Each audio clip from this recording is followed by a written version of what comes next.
George ജോസഫിലേക്കാണ് ഞാൻ ഇനി വരുന്നത്. താങ്കൾ ഒരു സാമ്പത്തിക കാര്യ ലേഖകനാണ്. സാമ്പത്തിക കാര്യങ്ങൾ സാധാരണ ജനങ്ങൾക്ക് മനസ്സിലാകുന്ന തരത്തിൽ വിശദീകരിക്കുന്ന താങ്കളുടെ കഴിവ് അത് എല്ലാവർക്കും അറിയാവുന്നതാണ്. ഞാൻ ചോദിക്കുകയാണ്, ഇങ്ങനെ വരുമ്പോൾ വ്യവസായങ്ങൾ വരുന്നു, വ്യവസായികൾക്ക് അതിൽ ജോലി എടുക്കുന്നവർക്ക് ഗുണമുണ്ടാകുന്നു, അതിൻ്റെ ചുറ്റുപാടുള്ളവർക്ക് ചില ഗുണങ്ങൾ കിട്ടുന്നു എന്നല്ലാതെ കേരളത്തിലെ എല്ലാവർക്കും ഇതുകൊണ്ട് എന്ത് ഗുണമുണ്ടാകുന്നു എന്ന് ആലോചിക്കുന്നവർ കണ്ടേക്കാം. ഞാൻ ചോദിക്കുകയാണ്, ഈയൊരു പുരസ്കാര ലബ്ധി നമ്മളുടെ സാമ്പത്തിക മണ്ഡലത്തിന്, നമ്മുടെ ഇക്കോണമിക്ക് എന്തുമാത്രം ആത്മവിശ്വാസം പകരുന്നതാണ്? ഇത് കേരളത്തിൻ്റെ സമ്പദ്ഘടനയെ എങ്ങനെ സ്വാധീനിക്കും എന്നാണ് താങ്കൾ ഇപ്പോൾ കരുതുന്നത്?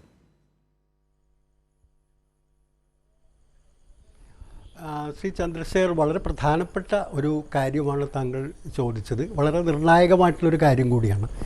ഈ ഒരു നേട്ടം എന്ന് പറയുന്നത് കേരളത്തെ ഈ നേട്ടം കൊണ്ട് ദേശീയ തലത്തിലും അതുപോലെ തന്നെ അന്താരാഷ്ട്ര തലത്തിലും കേരളത്തിനെ ഒരു ഡെസ്റ്റിനേഷനായിട്ട് ഏതെങ്കിലും വ്യവസായങ്ങളോ അത്തരത്തിലുള്ള യൂണിറ്റുകൾ തുടങ്ങാനോ പര്യാപ്തമായ അനുയോജ്യമായ സ്ഥലം എന്നുള്ളൊരു ഡെസ്റ്റിനേഷൻ ആയി കേരളത്തെ കാണുന്നതിനുള്ളൊരു അവസരം സൃഷ്ടിക്കുകയാണ്.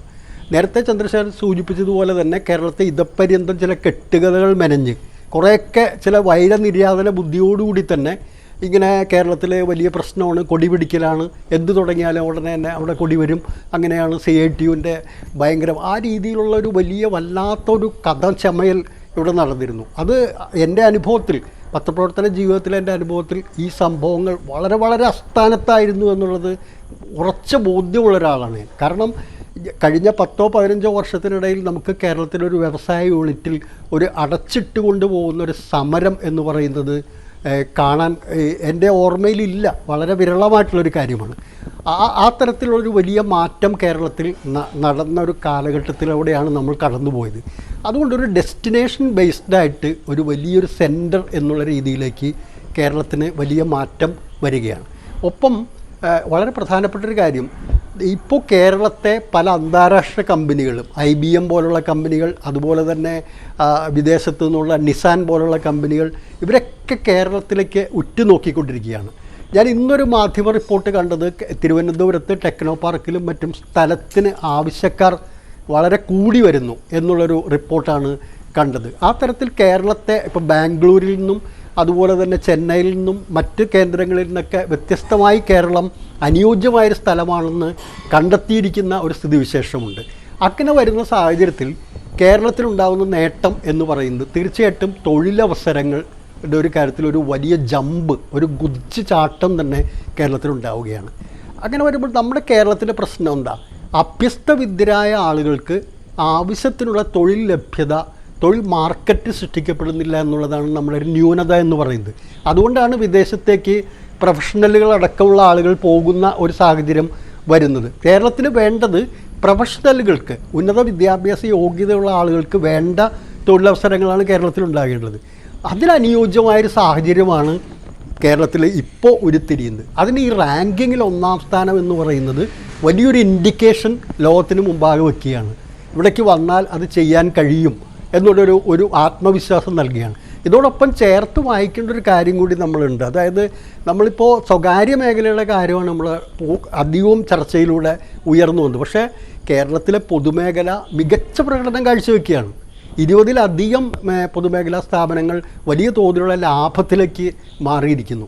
അടച്ചുപൂട്ടാൻ പോകുന്ന വ്യവസായങ്ങളെപ്പോലും ഏറ്റെടുത്തുകൊണ്ട് നമുക്കത് നല്ല രീതിയിൽ നടത്താൻ കഴിയും എന്നുള്ളൊരു സ്ഥിതിവിശേഷം നമുക്ക് ജനിപ്പിക്കാൻ കഴിഞ്ഞിരിക്കുന്നു.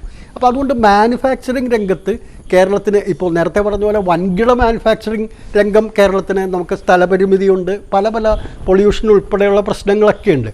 അത് അങ്ങനെയാണെങ്കിൽ പോലും സ്മോൾ ഇൻഡസ്ട്രീസിനും അതുപോലെ MSME സെക്ടറിനൊക്കെ വലിയ തോതിലുള്ള സ്വാധീനം ചെലുത്തി പ്രോസസ്സിംഗ് ഇൻഡസ്ട്രി, ഫുഡ് പ്രോസസ്സിംഗ്, അതുപോലെ തന്നെയുള്ള ഒരുപാട് കാര്യങ്ങൾക്ക് സാധ്യതകൾ തുറന്നു കിടക്കുന്ന ഒരു അവസരം നമുക്ക് സൃഷ്ടിക്കപ്പെടുകയാണ്. ഒപ്പം തന്നെ ടെക്നോളജി ബേസ്ഡ് ആയിട്ടുള്ള വലിയ സാങ്കേതികവിദ്യ ബേസ്ഡ് ആയിട്ടുള്ള ടെക്നോളജി ബേസ്ഡ് ആയിട്ടുള്ള ഇൻഡസ്ട്രിയും കൂടി കേരളത്തിലേക്ക് ഇപ്പോൾ മോട്ടോർ വാഹനങ്ങളുടെ കാര്യത്തിൽ ഉള്ള ഒരു ഗവേഷണത്തിന് അതിൻ്റെ ആ അടിസ്ഥാനത്തിലുള്ള ചില പദ്ധതികൾക്കാണ് നിസാൻ പോലുള്ള കമ്പനികൾ, അതുപോലെ ടാറ്റ പോലുള്ള കമ്പനികൾ ആ രംഗത്തേക്ക് കേരളത്തിലാണ് വരുന്നത്. അങ്ങനെ ഗവേഷണത്തിനും പഠനത്തിനും പുതിയ രൂപകൽപ്പനയ്ക്കും ഡിസൈൻ വർക്കുകളും അങ്ങനെയുള്ള ഒരുപാട് സാങ്കേതിക വിദ്യയും ഉയർന്ന വിദ്യാഭ്യാസ യോഗ്യതയൊക്കെ ആവശ്യമുള്ള മേഖലകൾക്ക് വലിയ നേട്ടം ഉണ്ടാക്കുന്ന കാര്യത്തിൽ കേരളം മാറുകയാണ്.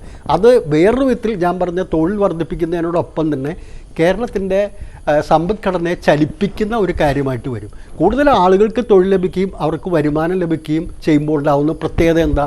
കൂടുതൽ സ്പെൻഡിങ്ങിലേക്ക് പോകുന്നു. അങ്ങനെ സ്പെൻഡ് ചെയ്യുമ്പോൾ കേരളത്തിൻ്റെ ഇക്കോണമി, കേരളത്തിൻ്റെ മാർക്കറ്റ് ഡെവലപ്പ് ചെയ്യുന്നു. ആ മാർക്കറ്റ് ഡെവലപ്പ് ചെയ്യുന്നതിലൂടെ ഇതിനോട് കണക്ട് ചെയ്ത് നമ്മൾ വിഴിഞ്ഞം പോർട്ടടക്കമുള്ള കാര്യങ്ങളെല്ലാം വരേണ്ടതുണ്ട്. അപ്പോൾ അങ്ങനെ വരുമ്പോൾ മാർക്കറ്റ് ഡെവലപ്പ് ചെയ്യുന്നതോടെ കേരളത്തിൻ്റെ ഖജനാവിലേക്ക് കേരളത്തിൽ കൂടുതൽ പണം ചെലവഴിക്കുമ്പോൾ കേരളത്തിൻ്റെ ഖജനാവിലേക്കും അതനുസരിച്ചുള്ള വരുമാന വർധനയുണ്ടാവും. അതിൻ്റെ ചില പ്രകടനങ്ങൾ നമുക്ക് ഈ സമീപകാലത്ത് കാണുന്നുണ്ട്. തനത് നികുതി വരുമാനത്തിൻ്റെ കാര്യത്തിൽ നമുക്ക് വലിയ കുതിച്ചുചാട്ടം നടത്താൻ കഴിഞ്ഞു.